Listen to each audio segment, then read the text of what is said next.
L'étude économie mondiale, économie burkinabé 2016-2017 a concerné également les finances publiques au niveau de l'UEMOA, notamment la dette publique qui est une variable stratégique du développement.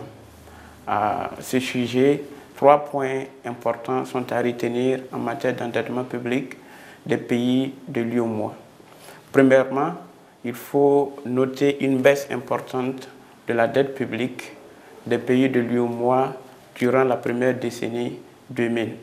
Une réduction d'environ 2/3 de la dette en pourcentage du PIB en lien avec les initiatives de remise de la dette publique, notamment l'initiative PPTE.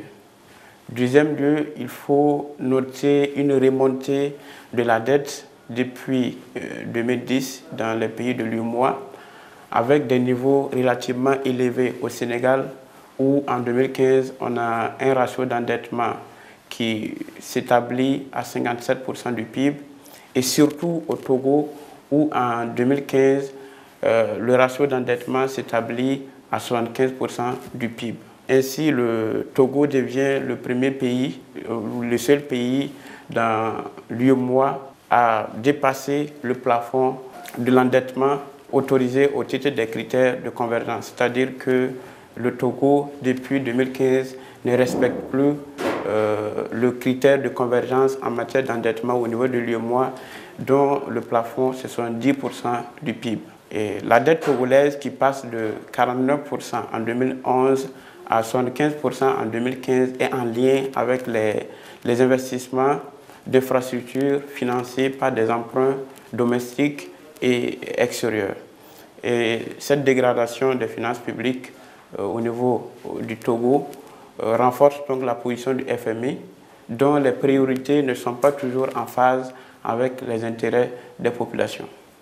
En troisième lieu, il faut noter que les autres pays de l'UEMOA, notamment le Bénin, le Burkina Faso, la Côte d'Ivoire, le Mali et le Niger, doivent utiliser leur marge de manœuvre pour soutenir un effort d'investissement public prioritaire, notamment dans des conditions de saine soutenabilité.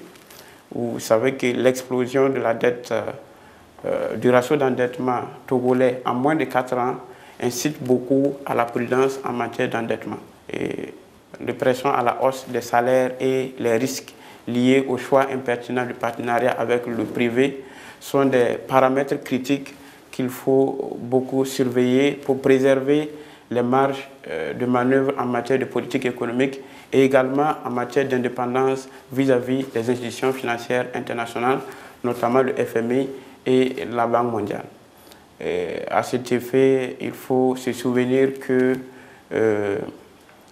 c'est l'insoutenabilité de la dette publique qui a été la raison ou le prétexte de l'application des passes du FMI et de la Banque mondiale, notamment dans les années 1990.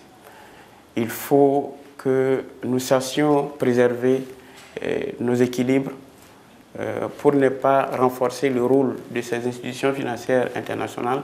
Je veux parler du FMI et de la Banque mondiale dans nos économies, car bien souvent cela dessert donc nos économies.